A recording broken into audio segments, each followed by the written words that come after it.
താങ്കൾ നടത്തിയ 2 പ്രസംഗങ്ങളും ഇന്ന് കേരളത്തിൽ അതിൻ്റെ വീഡിയോ വളരെ വൈറലാണ്. കാരണം വെച്ചാൽ ഇപ്പോൾ ഏത് സ്മാർട്ട് ഫോൺ ഉപയോഗിക്കുന്ന ആളുടെ കയ്യിലും ആ വീഡിയോ എത്തിക്കഴിഞ്ഞിട്ടുണ്ടാകാനുള്ള സാധ്യതയുണ്ട്. അതിൽ താങ്കൾ പറഞ്ഞിരിക്കുന്ന കാര്യങ്ങൾ, ഒന്ന് കോഴിക്കോട് പ്രസംഗത്തിൽ താങ്കൾ പറയുന്നു, സ്ഥാനാർത്ഥി മുരളി പാണക്കാട്ട്, സ്ഥാനാർത്ഥി രമ്യ പാണക്കാട്ട്, കുഞ്ഞാലിക്കുട്ടിയുടെ മുന്നിൽ രമ്യ ഇരിക്കുന്ന ചിത്രം കണ്ട് ഞാൻ അന്തം വിട്ട് നിന്നുപോയി ഇപ്പോൾ ഈ കഴിഞ്ഞ ആഴ്ച. ഇതാണ് കോഴിക്കോട് താങ്കൾ നടത്തിയ പ്രസംഗം. പൊന്നാനിയിൽ താങ്കൾ നടത്തിയ അടുത്ത പ്രസംഗം, നോമിനേഷൻ കൊടുക്കാൻ പോയ നമ്മുടെ ഇവിടുത്തെ ആലത്തൂരിലെ സ്ഥാനാർത്ഥി പെൺകുട്ടി, അവരാദ്യം വന്നിട്ട് ആരെ കണ്ടു? പാണക്കാട്ട് തങ്ങളെ കണ്ടു. പിന്നെ പോയിട്ട് ആരെ കണ്ടു? കുഞ്ഞാലിക്കുട്ടിയെ കണ്ടു. അതോടുകൂടി ആ കുട്ടിയുടെ കാര്യം എന്താണെന്ന് എനിക്കിപ്പോൾ പറയാൻ വയ്യ. എന്താണ് താങ്കൾ ഉദ്ദേശിച്ചത് ഈ 2 വരികളിലൂടെ? വളരെ കൃത്യമാണത്. അതായത് നമ്മുടേതൊരു ജനാധിപത്യ സംവിധാനമാണ്. ജനാധിപത്യ സംവിധാനത്തിൽ എനിക്കൊരു നിലപാടുണ്ട്.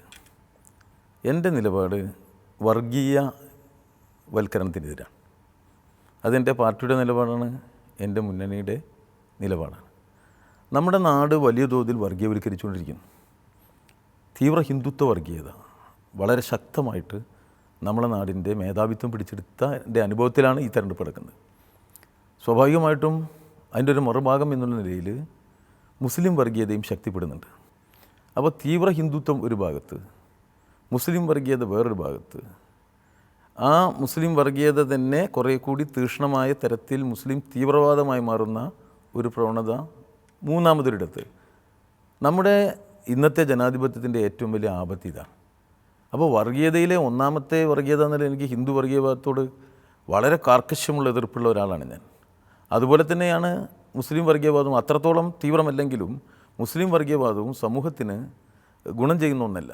അത് ഇന്ന് കൂടുതലായിട്ട് തീവ്രവാദ പരിധിയിലേക്ക് അത് പോകുന്നു എന്നൊരു അന്തരീക്ഷവും നമ്മുടെ മുന്നിലുണ്ട്. സ്വാഭാവികം. അങ്ങനെയാണെങ്കിൽ മുസ്ലിം ലീഗ് ഒരു വർഗീയ പാർട്ടിയാണെന്നും ആ വർഗീയ പാർട്ടിയുടെ നേതാക്കളെ കാണാൻ പോയതുമായി ബന്ധപ്പെട്ട വർഗീയതയാണ് ഞാൻ മുന്നോട്ട് വെച്ചതെന്നും അതാണ് ഉയർത്തിക്കാണിക്കാൻ ശ്രമിച്ചത് എന്നുമാണ് വിജയരാഘവൻ്റെ വിശദീകരണം ഇക്കാര്യം. തീർച്ചയായിട്ടും ആ ഒരു വർഗീയവാദ പാർട്ടി കോൺഗ്രസ്സിനൊരു പൈതൃകമുണ്ട്. കോൺഗ്രസിൻ്റെ പൈതൃകം മതനിരപേക്ഷമായ പൈതൃകമാണ്.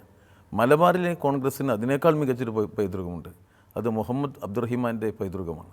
മുഹമ്മദ് അബ്ദുറഹിമാൻ്റെ പ്രസ്ഥാനം നമ്മുടെ നാട്ടിലെ ഏറ്റവും വലിയ മതനിരപേക്ഷ പ്രസ്ഥാനമായിരുന്ന കോൺഗ്രസ് പ്രസ്ഥാനം, ദേശീയ പ്രസ്ഥാനത്തിൻ്റെ ഈറ്റില്ലമായിരുന്ന മലബാറിൽ മുസ്ലിം ലീഗിന് കീഴ്പ്പെടുന്നു എന്നതിൽ ഏറ്റവും കൂടുതൽ വിഷമിക്കുന്ന ഒരാളാണ് ഞാൻ.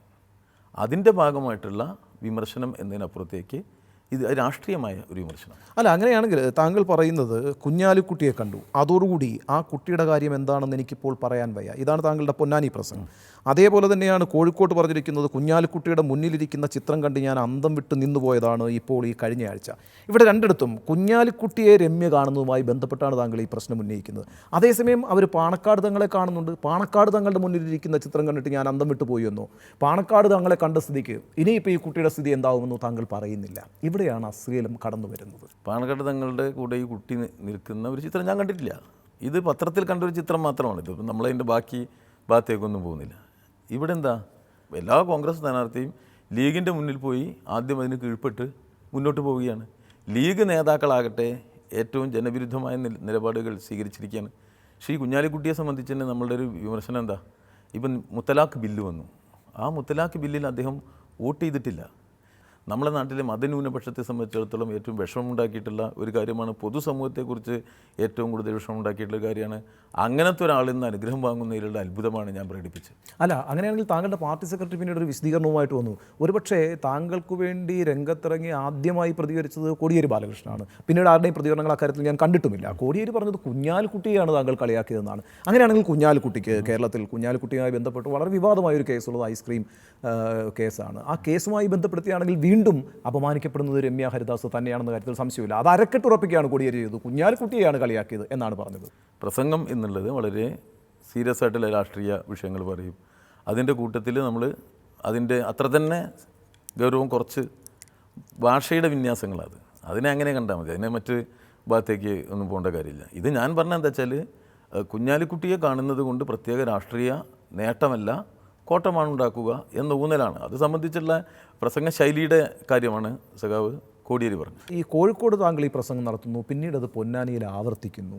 അപ്പം എന്താണ്, ഒരു പ്രാവശ്യം സ്വാഭാവികമായി സംഭവിച്ചു പോയൊരു കാര്യമാണെങ്കിൽ നമുക്കത് മനസ്സിലാക്കാം. ആ തെറ്റ് ആവർത്തിക്കുന്നു. അപ്പോൾ ഇത് മനഃപൂർവ്വമായി വ്യക്തിഹത്യ നടത്തുവാൻ വേണ്ടിയിട്ടുള്ള, സ്വഭാവഹത്യ നടത്തുവാൻ വേണ്ടിയിട്ടുള്ള താങ്കളുടെ ശ്രമമായിട്ടാണ് കോൺഗ്രസ് അതിനെ പറഞ്ഞിരിക്കുന്നത്, വിലയിരുത്തുന്നത്. അന്തം വിട്ടു എന്ന് പറഞ്ഞാൽ അതിലെന്താ ഒരു തെറ്റായ മലയാളത്തിലെ ഭാഷയുടെ ഏത് തെറ്റായ ഒരു പ്രകടനമാണ് അന്തം വിട്ടു എന്ന വാക്കുകളിൽ നിന്ന് നിങ്ങൾ പറഞ്ഞാൽ ഞാൻ അംഗീകരിക്കാം. അല്ല, ആ സമയത്ത് താങ്കളുടെ ബോഡി ലാംഗ്വേജ് ഒരു പ്രശ്നമാണ്. അവിടെ എന്താ സംഭവിക്കാൻ പോകുക, ആ കുട്ടിക്ക് എന്താ സംഭവിക്കാൻ പോകുകയെന്ന് എനിക്ക് പറയാൻ കഴിയില്ല.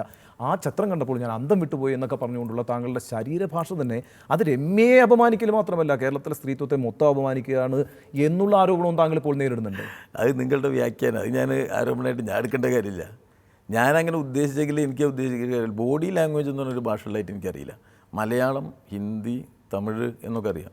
ബോഡി ലാംഗ്വേജ് എന്ന് പറഞ്ഞൊരു ഭാഷ ഉണ്ട്. അല്ല, നിങ്ങൾ ഉപയോഗിക്കുന്ന ഒരു വാക്കിനോടൊപ്പം നിങ്ങൾ കാണിക്കുന്ന ചില ചേഷ്ടകൾക്ക് ചില ധ്വനികൾ ഉണ്ടാക്കാൻ കഴിയും, ചില അർത്ഥങ്ങൾ ഉണ്ടാക്കാൻ കഴിയും, ചില രീതിയിലുള്ള വ്യാഖ്യാനങ്ങൾ ഉണ്ടാക്കാൻ കഴിയും. അതിനെയാണ് നമ്മൾ ശരീരഭാഷ എന്ന് പറയുന്നത്. ഈ സമയത്ത് ഈ അന്തം വിട്ടുപോയി എന്ന് പറയുമ്പോഴും, ഈ കുട്ടിക്ക് എന്താണ് സംഭവിക്കാൻ പോകുന്നത് എന്ന് പറയുമ്പോഴും, വിജയരാഘവൻ്റെ ശരീരഭാഷയിൽ ഒരു അശ്ലീലത ഉണ്ടായിരുന്നു. അതാണ് താങ്കൾ നേരിടുന്ന വിമർശനം. അല്ല, അത് നിങ്ങളുടെ വിമർശനമാണ്. ഞാൻ അംഗീകരിച്ച വിമർശനം. എൻ്റെ വിമർശനമല്ല, താങ്കളുടെ രാഷ്ട്രീയ എതിരാളികളും ഉയർത്തുന്ന ഉന്നയിക്കുന്ന രാഷ്ട്രീയ എതിരാളികൾ എന്തെല്ലാം വിമർശനം ഉന്നയിക്കും. അവർ ലാംഗ്വേജിനെയും ബോഡി ലാംഗ്വേജിനും ഒക്കെ വിമർശിക്കും. അവർ വിജയരാഘവൻ്റെ ഏതെങ്കിലും ഒരു നന്മയെ അവർ പറയുമോ? അത് അവരുടെ ജോലിയാണ്. അവരാ ജോലിയെ നിർവഹിക്കും. വ്യക്തി എന്നുള്ള നിലയിൽ ഞാൻ ഒരാളെയും ആ നിലയിൽ ഇകഴ്ത്തി കാട്ടാനോ അല്ലെങ്കിൽ മറ്റെന്തെങ്കിലും തരത്തിൽ കാണാനോ, അതൊക്കെ ഓരോരുത്തരും മനസ്സിൻ്റെ ഇതിനനുസരിച്ച്. എൻ്റെ മനസ്സിൽ ആ നിലയിൽ മറ്റൊരു തരം ധാരണ ഇത്തരം കാര്യങ്ങളിലില്ല. താങ്കൾക്കെതിരായിട്ട് ഉന്നയിക്കുന്നവരുടെ മാനസിക വൈകല്യമാണ് ആ വിമർശനങ്ങളിലൂടെ പുറത്തേക്ക് വന്നത് എന്നാണോ താങ്കൾ വ്യാഖ്യാനിക്കുന്നത്?